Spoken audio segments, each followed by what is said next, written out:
ہمارا یقین ہے دنیا پر، اور ہم دنیا کے لیے دنیا کی کامیابی کو مد نظر رکھ کر زندگی گزار رہے ہیں۔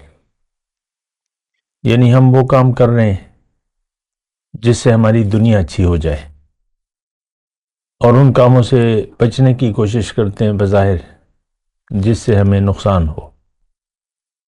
دراصل ہم دنیا کے دھوکے کا شکار ہو گئے ہیں، اور جس کو بھی دنیا کا دھوکہ لگ گیا، اس کا مطلب یہ ہے کہ وہ آخرت پر یقین نہیں رکھتا۔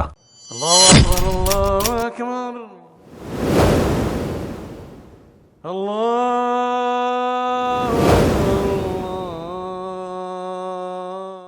اعوذ باللہ من الشیطان الرجیم، بسم اللہ الرحمن الرحیم۔ اللہم صلی علی سیدنا محمد معدن الجود والکرم وآلہ وسلم۔ سامعین و ناظرین اکرام، السلام علیکم ورحمۃ اللہ وبرکاتہ۔ آج کا ہمارا موضوع جہنم میں کون جائے گا۔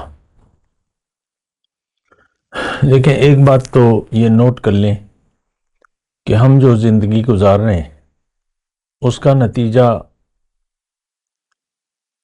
دو نتیجوں میں سے ایک ہے، اور جس کی طرف اللہ تعالیٰ نے قرآن میں ہمیں واضح طور پہ بتا دیا ہے کہ فریقٌ فی الجنت و فریقٌ فی السعیر، ایک ٹولی جنت میں جائے گی اور ایک ٹولی دوزخ میں جائے گی۔ اور اصل میں اور آپ جس معاشرے میں جن لوگوں کے درمیان زندگی گزار رہے ہیں، یعنی امت مسلمہ، ان کو آخرت پر یقین نہیں ہے۔ ہمارا یقین ہے دنیا پر، اور ہم دنیا کے لیے دنیا کی کامیابی کو مد نظر رکھ کر زندگی گزار رہے ہیں۔ یعنی ہم وہ کام کر رہے ہیں جس سے ہماری دنیا اچھی ہو جائے، اور ان کاموں سے بچنے کی کوشش کرتے ہیں بظاہر جس سے ہمیں نقصان ہو۔ دراصل ہم دنیا کے دھوکے کا شکار ہو گئے ہیں، اور جس کو بھی دنیا کا دھوکہ لگ گیا، اس کا مطلب یہ ہے کہ وہ آخرت پر یقین نہیں رکھتا۔ تو یہ معاملہ ہمارے ساتھ چل رہا ہے، صدیاں ہو گئی۔ امت مسلمہ، آپ اپنی تاریخ اسلام تو میں نہیں کہہ سکتا، لیکن کتابوں میں لکھا جاتا ہے، تو بہرحال اپنی تاریخ اٹھا کے دیکھ لیں۔ جو غفلت شروع ہوئی ہے، یعنی سقوط بغداد کے بعد، اس کے بعد مسلمان غافل ہی رہا ہے اپنی آخرت سے، اپنی حقیقت سے۔ تو یہ بات بڑی ایک پریشان کن بات ہے۔ دیکھیں، ایک بات جو یقینی ہے، مثال کے طور پہ میں چھوٹی مثال دے رہا ہوں کہ آپ ایک گھر میں رہ رہے ہیں فیملی کے ساتھ، چھوٹے بچے بھی ہیں، بڑے بھی ہیں، 12 لوگ ہیں تقریباً، چلیں لگا لیں، اور کوئی یقینی خبر دینے والا آپ کو خبر دیتا ہے کہ بھئی صبح یہ عمارت منہدم ہو جائے گی، گر جائے گی۔ تو اگر آپ کا اس مخبر کی خبر پر یقین ہو تو آپ اس گھر میں رات نہیں گزاریں گے، آپ اپنا بوریہ بستر سمیٹیں گے، جو بھی سامان، کیونکہ گھر کا سامان یعنی ایک متوسط طبقے کے فیملی جو ہوتی ہے، اس کا سامان لپیٹنے میں ہی دن لگ جاتے ہیں، ایک دن نہیں، مطلب دن لگ جاتے ہیں۔ تو فوراً اگر آپ کو یقین ہو تو پھر آپ چین کی نیند نہیں سوئیں گے کیا، بس وہ رات جو ہے وہ ایک بڑے شان کن گزرے گی۔ کیوں کہ آپ کو یقین ہے کہ صبح گھر ڈہ جائے گا، ختم ہو جائے گا، گر جائے گا۔ تو بات دیکھیں ساری یقین کی ہے۔ ہمیں آخرت پر یقین نہیں ہے، ہمیں یقین ہے دنیا کی زندگی پر، اور ہمارا رخ بھی دنیا کی طرف ہے، اور ہم دنیا کے راستے پر چل رہے ہیں، یعنی دنیا کی کامیابی کے راستے پر، جبکہ اللہ تعالیٰ نے ہمیں دنیا کے لیے بنایا ہی نہیں ہے۔ یہ کریشن جو ہی ہے یہ دنیا کے لیے نہیں ہوئی ہے۔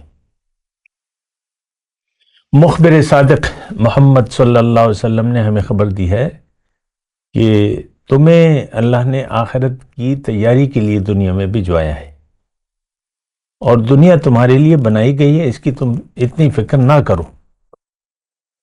الدنیا خلقت لکم وانتم خلقتم للآخرہ۔ تو ہمارا تو دیکھیں جو بات بھی ہے، چاہے وہ اللہ کی ہے یا اس کے رسول کی ہے، ہمارے لیے وہ غیر اہم ہے۔ آپ دیکھ لیں، میں کوئی حقائق کے خلاف بات نہیں کر رہا، ہمارے لیے اللہ کا حکم اور رسول کی باتیں یا رسول کا طریقہ ہمارے لیے اہمیت نہیں رکھتا۔ رک جائیں ذرا، سوچیں اس بات پہ، اہمیت اہم نہیں ہے، بس سن لیتے ہیں، سننے کے علاوہ جو ہے اور کوئی نہیں ہے، اور سنتے بھی نہیں ہیں۔ وہ سننا کیا سننا جو جس پر آپ کا یقین نہ ہو، اور یہ معاملہ چلا آ رہا ہے۔ بہرحال دیکھیں، میں تو اب تک جو ہو چکا وہ ہو چکا، میں تو آج کی بات کر رہا ہوں، میں تو آپ کی بات کر رہا ہوں، آپ سے مخاطب ہوں۔ آپ کو کیوں اپنی حقیقت پر یقین نہیں ہے؟ کیوں یقین نہیں ہے آپ کو؟ اپنے آپ کو آپ نے کیوں بھلا دیا ہے؟ اپنے اللہ کو آپ کیوں بھول گئے ہیں؟ کیوں آپ دنیا کے لیے زندگی گزار رہے ہیں؟ ایک سوال ہے۔ دیکھیں، ایک آیت کی طرف میں آپ کو توجہ دلاتا ہوں، جو یعنی ایک سوال ہے نا، کیوں آخر ہم نے اپنے آپ کو بھلا دیا ہے؟ اصل میں بات یہ ہے کہ ہم اللہ کو بھول گئے ہیں، اللہ کو ہم نے بھلا دیا ہے۔ اللہ ہمارا خالق ہے، اللہ ہمارا رب ہے، اللہ وہ ذات ہے جس نے 9 مہینے میں ہمیں کھلائے پلائے ہے ماں کے پیٹ میں، اور ہماری تصویر گری کی ہے، ہماری صورت بنائی ہے، اور ثم سواک رجلا، پھر ہمیں انسان بنا دیا، اور پھر آپ مانے یا نہ مانے، حقیقت یہ ہے کہ بچپن سے لے کر موت تک اللہ ہی ہمارے معاملات کا والی وارث ہے۔ آپ جب بیمار ہوتے ہیں، کون آپ کو شفا دیتا ہے؟ وہ بات تو ایک طرف رکھیں، آپ کو بچپن کی اپنی تصویر دیکھ لیں، جو بچہ مطلب جو بھی ہے، کتنے پاؤنڈ کا بچہ ہوتا ہے جو بھی ہے، تو وہ اس وقت دیکھ لیں، پھر آپ اپنی یعنی عمر کی جو منازل ہیں، آپ 5 سال کے تھے، آپ 10 سال کے ہوئے، آپ 20 سال کے ہوئے، آپ 25 سال کے ہوئے، آپ 60 سال کے ہو گئے، آپ بوڑھے ہو گئے بالکل۔ یہ کون تبدیلی کون لا رہا ہے؟ خود بخود تو کچھ بھی نہیں ہوتا۔ ہم جو کام کرتے ہیں دنیا میں، اس میں خود بخود کوئی کام کا تصور ہی نہیں ہے۔ یعنی ایک میز، چھوٹی اگر میز آپ نے بنا دی ہے، چھوٹی کرسی، جیسے کہ بچوں کے ہوتے ہیں، کھلونے ہوتے ہیں، بچوں کا پلنگ ہوتا ہے، تو آپ کیا تصور کر سکتے ہیں کہ وہ پلنگ بڑے نے چھوٹا بنا دیا؟ اب وقت گزرنے کے ساتھ وہ خود بخود بڑا ہوتا رہے گا، یہاں تک کہ پورا ہو جائے گا۔ یعنی جس طرح 6 فٹ کا ہے، بنایا تھا کاریگر نے 8 انچ کا، لگا لیں 6 انچ کے ہوتے ہیں، 8 انچ چھوٹے، وہ بچے جو کھلونے ہوتے ہیں نا، تو یہ دیکھیں، سوچنے اور سمجھنے کی بات ہے۔ کون آپ کی تخلیق اور اس کے تمام مراحل، موت تک تمام مراحل کا ذمہ دار ہے؟ تو ظاہر ہے اللہ تعالیٰ ہی ہے، اور یہ بھی ایک پوری تفصیل ہے اور بالکل ظاہر باتیں ہیں۔ کون آپ کو کھلا پلا رہا ہے؟ اسباب رزق کس نے بنائے ہیں؟